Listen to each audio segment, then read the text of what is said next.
Pancasila sebagai dasar dan pedoman perilaku kehidupan sehari-hari, maka tentu pengamalannya sudah harus bisa diterapkan, apalagi di dalam lingkup mahasiswa hubungan internasional.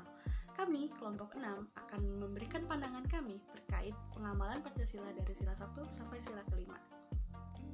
Pertanyaan nomor 1, pengamatan sila pertama, yaitu dengan menghargai teman yang beragama lain, seperti tidak mengganggunya di hari besar agama atau hari liburnya.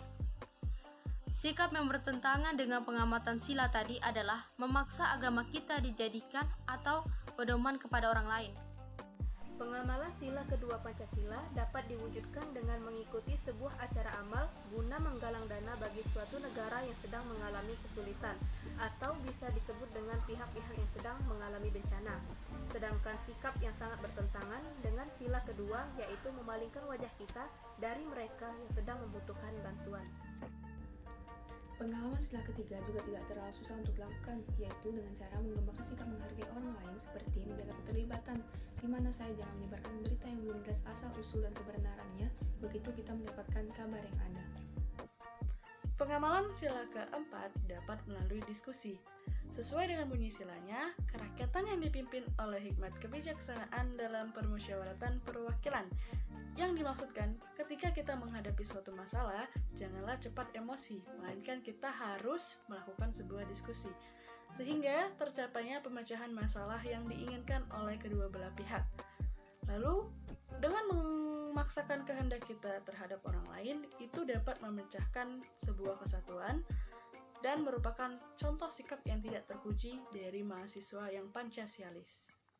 Dalam pengalaman sila terakhir, yaitu sila kelima, bisa dengan mengikuti kegiatan dalam kampus yang dapat mewujudkan kemajuan dan kesejahteraan yang merata tanpa menghilangkan sifat pekerja keras dan sederhana.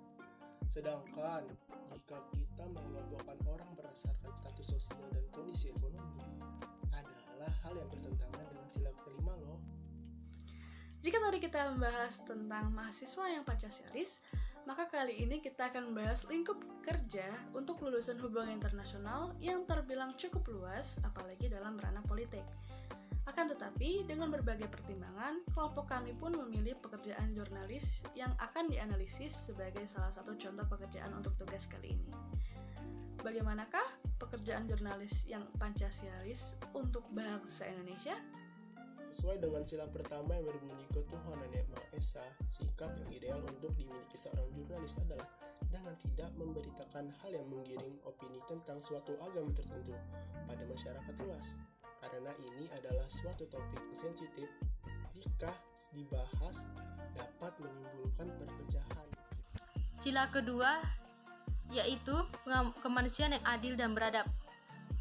Tentu saja, sikap yang harus dimiliki adalah dengan selalu mengangkat sisi kemanusiaan yang sedang terjadi, daripada mengangkat isu yang dilakukan untuk kepentingan pribadi, agar masyarakat tahu apa yang sedang terjadi untuk saat ini. Sikapnya sesuai untuk sila ketiga yang berbunyi Persatuan Indonesia adalah dengan mempertahankan pikiran untuk mengutamakan kepentingan bangsa di atas kepentingan pribadi maupun golongan. Sehingga ketika kita mengangkat topik yang sama, kita tidak akan terlalu condong kepada suatu sisi. Sementara untuk sila keempat, seorang jurnalis harus memiliki kemampuan untuk berpendapat dalam sebuah diskusi dengan tetap mempertahankan sikap menghargai pendapat orang lain. Hal ini sesuai dengan Pancasila, yaitu sila keempat yang berbunyi kerakyatan yang dipimpin oleh hikmat kebijaksanaan dalam permusyawaratan perwakilan.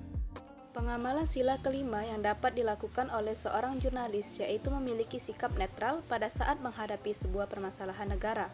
Selain itu, pada saat berpendapat, seorang jurnalis diharapkan dapat membeberkan bukti-bukti konkret agar tidak menimbulkan adanya sikap memihak, seperti yang sudah disebutkan di sila kelima, yaitu keadilan sosial bagi seluruh rakyat Indonesia. Sekian penjelasan dari kami mengenai sikap dan perilaku Pancasilais dalam ruang lingkup hubungan internasional ini. Semoga apa yang kami sampaikan dapat bermanfaat bagi yang menonton.